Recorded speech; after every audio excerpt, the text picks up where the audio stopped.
Hi everyone. तो कैसे हो आप सब? आई होप कि आप सब अच्छे होंगे। Yes, my name is Ankush Kumar and this is your प्यारा सा ब्यूटीफुल सा चैनल है बीटेक पॉली बाई एके।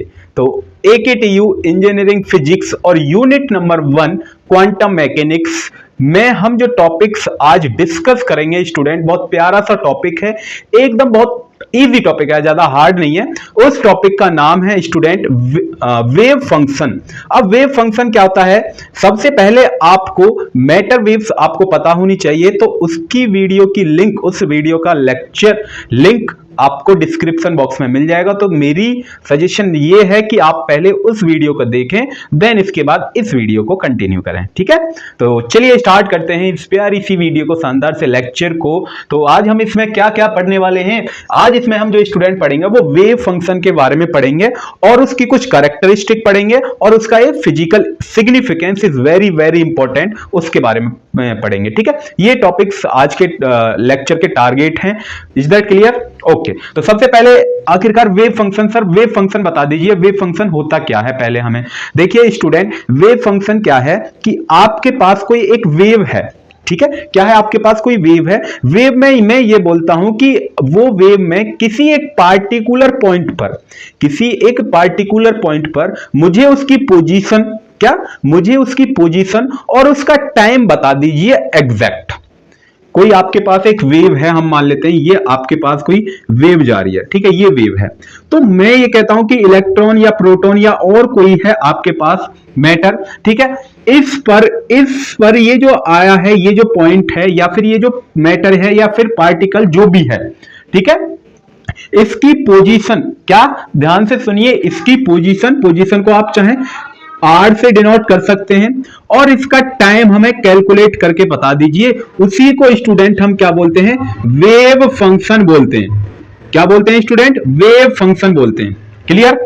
एकदम अगर आप केयरफुली ध्यान से समझेंगे वीडियो, देखिए ऐसा नहीं है कि मैं बहुत स्लोली पढ़ा रहा हूं, क्योंकि सभी स्टूडेंट की हमें देखना पड़ता है, सभी स्टूडेंटों के अकॉर्डिंग लेक्चर रिकॉर्ड करना पड़ता है। तो बहुत से स्टूडेंट होते हैं कि एकदम समझ में आ जाता है, बहुत से स्टूडेंट ऐसे होते हैं जिनको एक बार में समझ में नहीं आता, फिर दोबारा पढ़ते हैं, फिर दोबारा देखते हैं। तो सबके अकॉर्डिंग वीडियो बनानी पड़ती है, हमें वीडियो लेक्चर रिकॉर्ड करना पड़ता है। यदि आपको स्पीड स्लो लगती है तो आप अपनी स्पीड यूट्यूब की सेटिंग में जाकर आप इंक्रीज कर सकते हैं, ठीक है। तो वेव फंक्शन क्लियर हुआ। वेव फंक्शन हमें क्या बताएगा?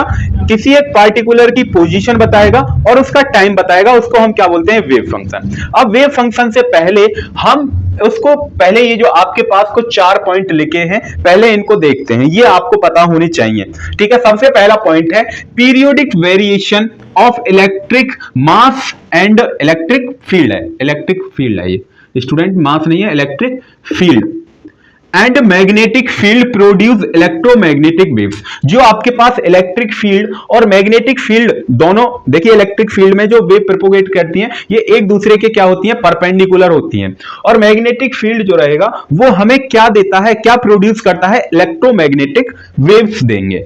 क्लियर? Electromagnetic wave. अब दूसरा पॉइंट है पीरियोडिक वेरिएशन ऑफ इंटेंसिटी, जो होती है वो हमें प्रोड्यूस क्या करती है? लाइट वेव्स प्रोड्यूस करती है। क्लियर? ये हमें क्लास 9th में या 10th में बताई जाती है कि इंटेंसिटी होगी तो वो हमें लाइट देगी, इलेक्ट्रिक फील्ड या मैग्नेटिक फील्ड होगा वो हमें इलेक्ट्रोमैग्नेटिक वेव्स क्रिएट करता है या प्रोड्यूस करता है। पीरियोडिक वेरिएशन ऑफ प्रेशर, जो आपके पास प्रेशर रहेगा वो हमें क्या देता है? साउंड वेव प्रोड्यूस करके देता है।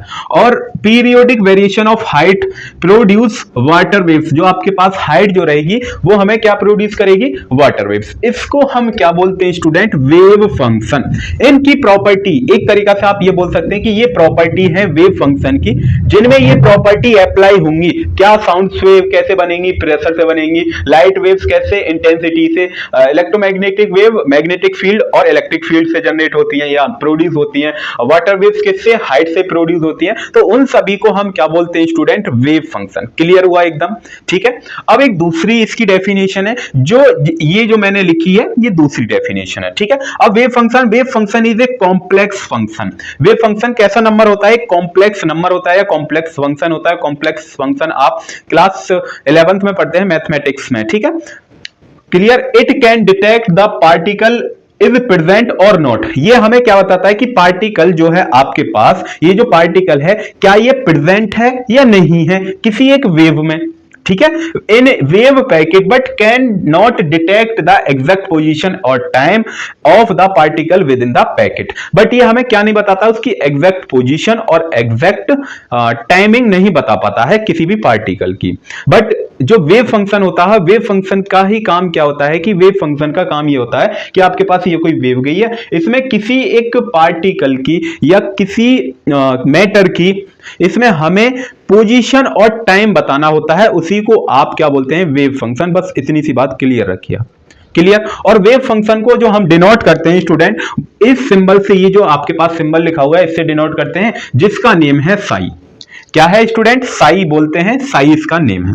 देन लास्ट पॉइंट है इसका, the physical significance of wave function is that the square of its absolute value at a point is the probability of the finding particle described by the wave function। तो wave function जो होगा वो किसके लिए use होता है, probability of finding the particle, particle की probability को फाइंड करने के लिए हम वेव फंक्शन का यूज करते हैं। किसकी प्रोबेबिलिटी क्या है अभी बताऊंगा, ग्राफ से समझाऊंगा, टेंशन ना लें, बिल्कुल वीडियो में एंड तक बने रहें, एकदम अंदर से ही फील आएगा कि वेव फंक्शन के जितने भी कंसेप्ट हैं, जितने भी आपके डाउट्स हैं इसको लेकर सभी क्लियर हो जाएंगे। ठीक है, in a very small volume element, और आपके पास कैसा एलिमेंट है, कोई आपके पास स्मॉल वॉल्यूम एलिमेंट है, क्लियर। अब इसका हम एक वेव फंक्शन का क्या देख लेते हैं, डायग्राम देखते हैं वेव फंक्शन का। सबसे पहले कॉम्प्लेक्स नंबर देखेंगे, कॉम्प्लेक्स नंबर इसको कर दें रफ, अगर आप इसका स्क्रीनशॉट लेना चाहें तो ले सकते हैं,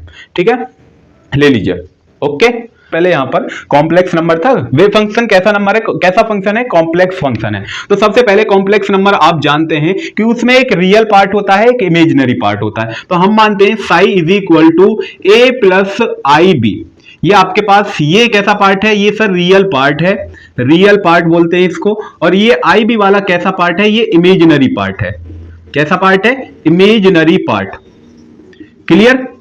हाँ जी सर, अभी तक तो क्लियर है, ये दो पार्ट्स होते हैं। यदि आप मुझे बताइए, इसका मैं कॉन्जुगेट करता हूं, इसका मैं क्या करता हूं, कॉन्जुगेट करता हूं। जैसे आप कॉन्जुगेट करेंगे मतलब स्टार करेंगे, तो स्टार में क्या आता है, साई का स्टार करेंगे इज इक्वल टू, तो जहां आई रहता है उसका साइन चेंज होता है, ये मैथमेटिक्स में भी आप पढ़ते हैं। तो ए minus I B, A minus I B. अब यहां पर अगर आप इसका फिजिकल सिग्निफिकेंस निकालेंगे तो यहां पर हम क्या करते हैं, इस साई स्टार का और इस साई का क्या कर देते हैं, हम दोनों की मल्टीप्लाई करते हैं। क्या करते हैं स्टूडेंट, दोनों की मल्टीप्लाई करेंगे। तो दोनों की जैसे ही आप मल्टीप्लाई करेंगे तो psi dot psi star is equal to क्या आएगा, ए प्लस आई बी और A minus I B, clear.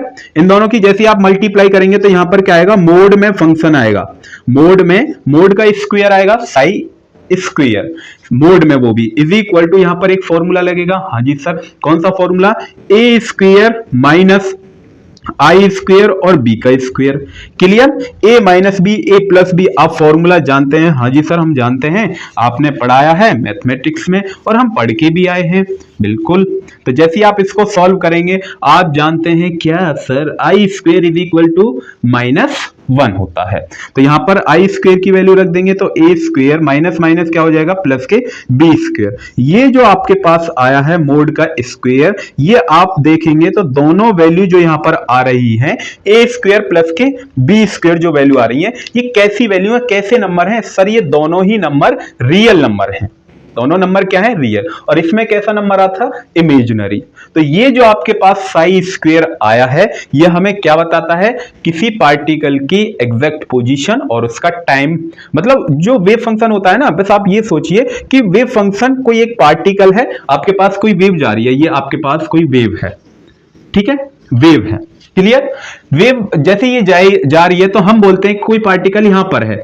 तो ये जो पार्टिकल है, इसका पूरा जो एक तरीका से आप बोल सकते हैं कंप्लीट डिटेल, कंप्लीट इंफॉर्मेशन हमें साई देता है, वेव फंक्शन दे देता है, क्लियर हुआ ना।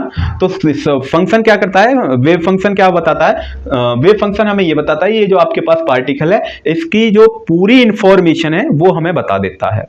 क्या पूरी इंफॉर्मेशन, यदि आप मुझे बताइए, ये यहां से यहां तक ये लैम्डा है आपके पास, लैम्डा मतलब वेवलेंथ है, वेवलेंथ है। तो वेवलेंथ आप जानते हैं मैटर वेव में, lambda is equal to h upon M V होता है, एच अपॉन एम वी, और एम वी की जगह आप क्या रख सकते हैं, एच अपॉन पी रख सकते हैं।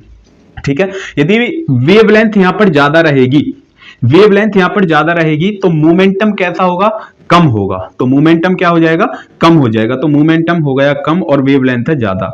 मतलब आपके पास कोई एक रस्सी है, जैसे आप रस्सी को ऐसे करेंगे, करते नहीं है ऐसे, तो उसमें उसकी वेवलेंथ क्या हो गई, ज्यादा, तो उसमें मोमेंटम क्या हो गया, कम हो गया। क्लियर। जैसे आपके पास कोई रस्सी है और उसको आप ऐसे ऐसे करके ऊपर नीचे कर रहे हैं, तो उसमें क्या हो गया, अब की बार आपने मोमेंटम को इंक्रीज कर दिया है और वहां पर वेवलेंथ क्या हो गई है, डिक्रीज। जैसे अगर आप इसको फील करेंगे थोड़ा सा, तो ये आपके पास कुछ इस टाइप से रस्सी ऊपर नीचे होती रहती है, तो यहां पर वेवलेंथ क्या हो गई है, कम हो गई। जब वेवलेंथ कम हो गई तो मोमेंटम क्या हो गया, ज्यादा हो गया। क्लियर। तो ये हमें कौन बताता है, वेव फंक्शन बताता है। कौन बताता है, वेव फंक्शन। अब वेव फंक्शन ये हमारे पास हो गया फिजिकल सिग्निफिकेंस। फिजिकल सिग्निफिकेंस का काम क्या होता है स्टूडेंट, कि वो हमें प्रोबेबिलिटी बताता है किसी भी एक वेव फंक्शन की, finding the probability of any wave function. ठीक है, तो वेव फंक्शन की हम प्रोबेबिलिटी देख लेते हैं, इतना लिख लीजिए आप। बस यही था मोटिव की मेरा, कि आपको समझ में आना चाहिए कि साई और साई का कैसे स्क्वायर आता है। क्लियर। कर दें इसको रफ, कर दें। ओके, अब देखते हैं हम इसका फिजिकल सिग्निफिकेंस और कैरेक्टरिस्टिक्स ऑफ वेव फंक्शन। ठीक है, तो सबसे पहले फिजिकल सिग्निफिकेंस के लिए हमने आपको एक फॉर्मूला बताया था, P इक्वल टू प्रोबेबिलिटी कैसे निकालते हैं। ठीक है, अभी हमने क्या पढ़ा था कि आपके पास कोई एक वेव है, मैं मान लेता हूं ये आपके पास कोई वेव है। ठीक है, वेव है।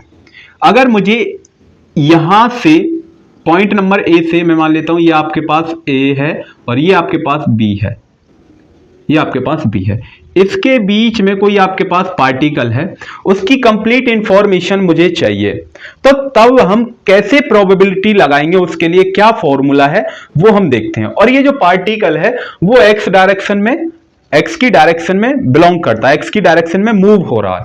तो ये आपके पास क्या है, ये एक्स डायरेक्शन है और यहां पर ये क्या है, आपके पास कोई वेव फंक्शन है। तो ये किस किस के बीच का ग्राफ है, वेव फंक्शन और एक्स की डायरेक्शन के बीच में ग्राफ है। और मुझे इस पॉइंट पर वेव फंक्शन मतलब आर कोमा टी हमें चाहिए कि इसकी कंप्लीट डिटेल हमको बताइए। तो उसका फॉर्मूला सबसे पहले अभी हमने देखा था कि कॉन्जुगेट कैसे निकालते हैं, कॉम्प्लेक्स नंबर कैसे था। तो P is equal to integration a से बी, लिमिट लगाएंगे आप, ए से बी क्या लगाएंगे, लिमिट लगाएंगे, और साई का क्या कर देंगे आप, स्क्वायर। जो साई आ रहा था वो क्या था, स्क्वायर, और किस डायरेक्शन में, वो एक्स की डायरेक्शन में पार्टिकल मूव कर रहा है।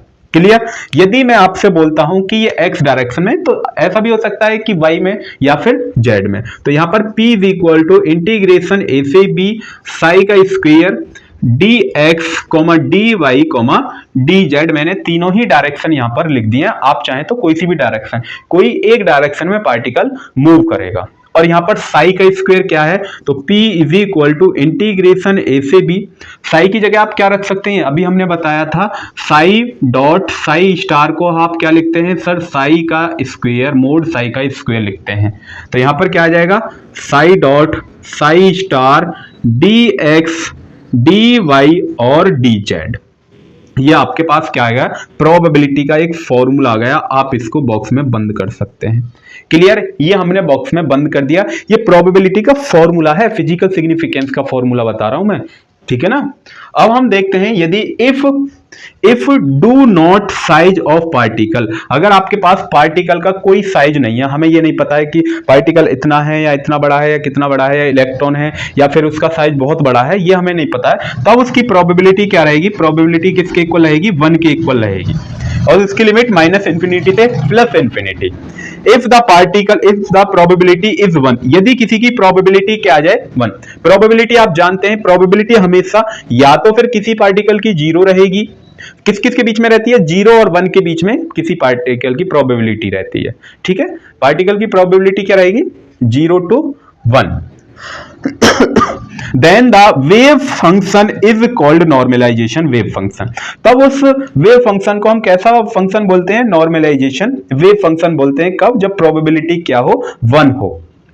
ये आपके पास कैरेक्टरिस्टिक्स हैं, ये आपके पास क्या है, characteristics of wave function, of क्या है, वेव फंक्शन। वेव फंक्शन की कैरेक्टरिस्टिक, पहली कैरेक्टरिस्टिक क्या है स्टूडेंट, देखिए wave function must be finite everywhere. जो आपके पास वेव फंक्शन है वो हर जगह क्या होना चाहिए, फाइनाइट होना चाहिए। अब फाइनाइट क्या होता है, देखिए फाइनाइट का मीनिंग है यहाँ पर जो आपके पास वेव फंक्शन है उसकी एक फाइनाइट वैल्यू होनी चाहिए।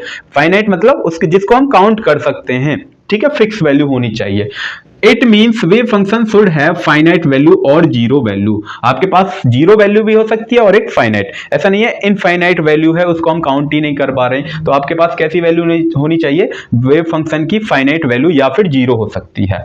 It must have a single value, और वो कैसी वैल्यू रहेगी, सिंगल वैल्यू भी होनी चाहिए एट ए पार्टिकुलर पॉइंट। ऐसा नहीं है कि अब की बार जैसे सपोज यहाँ पर ये हमने कोई फंक्शन निकाला और यहाँ पर कोई हम निकाल रहे हैं, या फिर इस जगह कोई हम वो प्रोबेबिलिटी निकाल रहे हैं या कोई वैल्यू निकाल रहे हैं वेव फंक्शन की, इस जगह कुछ और आ रही है, फिर इस जगह कुछ और आ रही है, फिर इस जगह कुछ और आ रही है। तो यहां पर क्या है, it must have a single value at a particular point. किसी एक पॉइंट पर एक ही वैल्यू आनी चाहिए। ऐसा नहीं है अभी हमने इस पॉइंट पर वैल्यू निकाली थी 3, अब फिर थोड़ी देर बाद हम निकाल रहे हैं इसी पॉइंट पर और वैल्यू कितनी आ रही है 4, तो दोनों वैल्यू क्या हो गई, डिफरेंट। तो क्या होनी चाहिए, सिंगल वैल्यू होनी चाहिए किसी एक particular point of the space and time. Next property है it must be continuous everywhere, और ये क्या है, हर जगह क्या रहता है, कंटिन्यूअस होता है, ठीक है। और इसका यदि आप फर्स्ट डेरिवेटिव करेंगे, किसका, ये जो आपके पास फॉर्मूला है इसका फर्स्ट डेरिवेटिव भी क्या रहता है, वो भी कंटिन्यूअस होता है। क्लियर, ये मेरी तरफ से था वेव फंक्शन, इसमें हमने वेव फंक्शन पढ़ा है, कैरेक्टरिस्टिक्स ऑफ वेव फंक्शन पढ़ी है, और फिजिकल सिग्निफिकेंस मतलब जो आपने प्रोबेबिलिटी जो देखी है ये फिजिकल सिग्निफिकेंस में ही आता है। क्लियर, आई होप कि आपको कोई डाउट नहीं होगा। अगर कोई भी डाउट बचता है आपको तो कमेंट बॉक्स में आप लिख सकते हैं, मैं उसका जल्द से जल्द रिप्लाई करूंगा। और नेक्स्ट लेक्चर में जो हम पढ़ेंगे वो very very very important topics पढ़ेंगे। शॉर्टिंजर इक्वेशन, 2 प्रकार की इक्वेशन होती हैं, टाइम डिपेंडेंट और time independent Schrodinger wave equation is very very important है स्टूडेंट। तो नेक्स्ट लेक्चर जल्दी आएगा, तो पढ़ाई करते रहिए। ऑल द वेरी बेस्ट, मिलते हैं फिर नेक्स्ट लेक्चर में, और नेक्स्ट वीडियो में प्यारी सी शानदार सी वीडियो होने वाली है। Clear, okay, thank you so much, पढ़ाई करते रहिए।